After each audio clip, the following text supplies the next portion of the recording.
ध्रुवीय तारा की शक्ति के साथ साथ वो पराभौतिक ईथर शक्ति O9 जो अति शक्तिशाली और दिव्य भूत है, उसकी शक्ति सारे ब्रह्मांड के पांचों तत्वों के कणों में मिल जाएगी, जिससे तत्वों के कणों का विकेंद्रीकरण होना शुरू हो जाएगा और साथ साथ परमात्मा और अन्य पवित्र आत्माओं का आत्मिक बल इस ब्रह्मांड में ऊर्जा का केंद्रीयकरण करेगा, जिससे विश्व की अनावश्यक ऊर्जा शून्य हो जाएगी।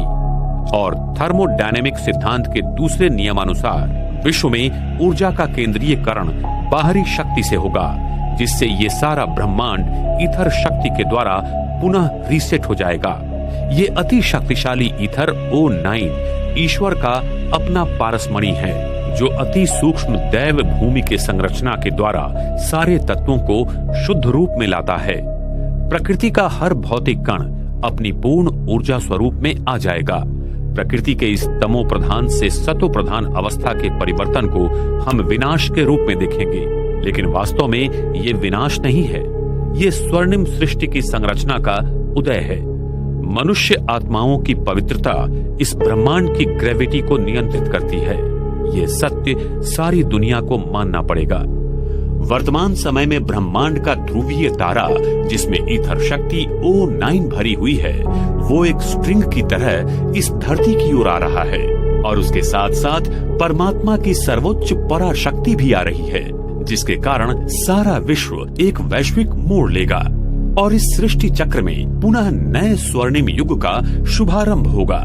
ईथर शक्ति प्रकृति के पांचों तत्वों एवं प्राणी मात्राओं का और परमात्मा की पराशक्ति मनुष्य आत्माओं का संपूर्ण शुद्धिकरण कर उन्हें पूरी तरह से परिवर्तित कर देगी। इसलिए इन दोनों शक्तियों को लाने वाले ध्रुवीय तारा को परमात्मा का पारसमणि कहते हैं, जो सारे विश्व को संपूर्णतः परिवर्तन कर नए सतयुगी सृष्टि का निर्माण करता है।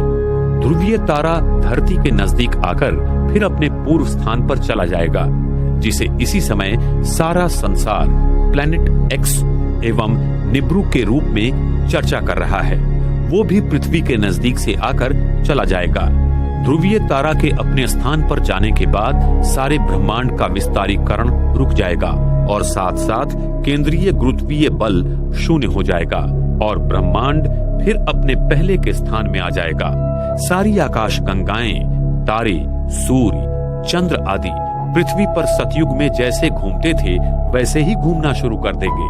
प्रकाश की गति धीमी होने के कारण पृथ्वी के दोनों ध्रुवों पर भेजे गए सारे उपग्रह नजर आने लगेंगे। जी तथा विराट ब्रह्मांड की ये क्रिया अति विशाल और अद्भुत गोपनीय है, जिसे आज तक कोई नहीं जान पाया। ये सारे सत्य हमें आने वाले समय में प्रत्यक्ष मिलेंगे। माउंट आबू, सृष्टि परिवर्तन की प्रक्रिया का स्थान। पृथ्वी की सारी प्राचीन संस्कृतियां जैसे इजिप्ट के पिरामिड्स, ईस्टर आइलैंड, माया संस्कृति के पिरामिड्स आदि पृथ्वी के ले लाइन पर विकसित हुई हैं। प्राचीन संस्कृतियों ने इन्हीं स्थानों से पृथ्वी के चुंबकीय गाभा को ईथर ऊर्जा मिलने वाली वास्तुशिल्पों का निर्माण किया था, जिससे पृथ्वी को वो ईथर शक्ति मिल सके। अगर इन्हीं स्थानों को एक रेखा से जोड़ा जाए तो उस पर माउंट आबू, ये भारत का स्थान अरावली पर्वत में आता है। इस स्थान के अक्षांश और रेखांश देखा जाए तो 24 नॉर्थ अंश और 72 ईस्ट अंश पाए जाते हैं।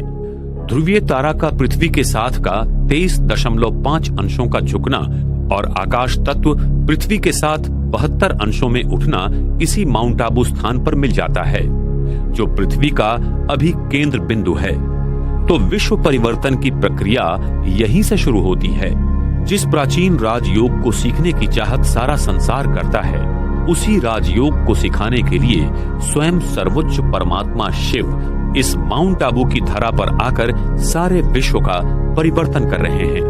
प्रकृति की होने वाली विराट परिवर्तन क्रिया की घटना को हम विनाश के रूप में देखेंगे।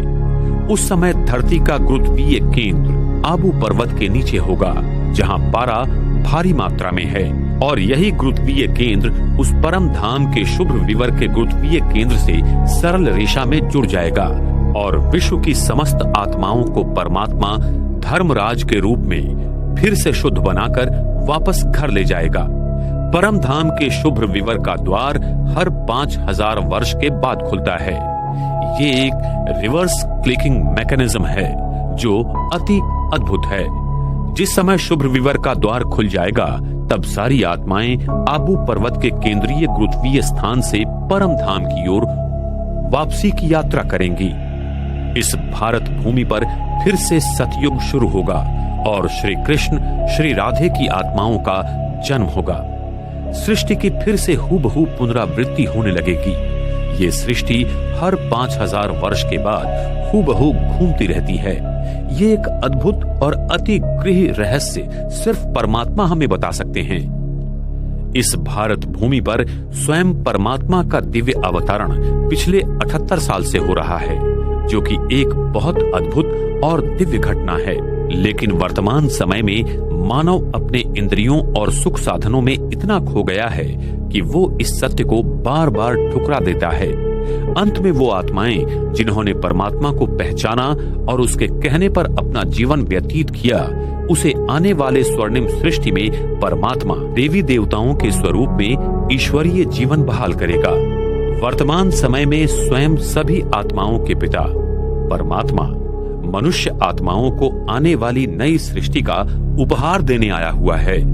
इसलिए हरेक आत्मा अपना उपहार उस परम पिता परमात्मा से लेकर स्वयं को ईश्वरीय शक्ति से भरपूर करे, जिससे इस पृथ्वी पर आने वाली स्वर्णिम सृष्टि में वो जाने के लायक बन सके तथा ईश्वर के इस महान कार्य में सहयोगी बनकर आने वाली स्वर्णिम सृष्टि का निर्माता बनकर अपना भाग्य बनाए। एक और सारी मानव जाति उस ईश्वर को मंदिर, मस्जिद, गिरजाघर में ढूंढ रही है तथा दुनिया के सारे वैज्ञानिक संशोधन कर ब्रह्मांड के रहस्यों को जानने की कोशिश कर रहे हैं, तो दूसरी ओर स्वयं परमात्मा शिव अरावली पर्वत में स्थित माउंट आबू की सुंदर वादियों में नए स्वर्णिम सृष्टि की कलाकृति बना रहे हैं। ये सत्य आने वाले समय में सारे संसार के सामने उजागर हो जाएगा। हाल ही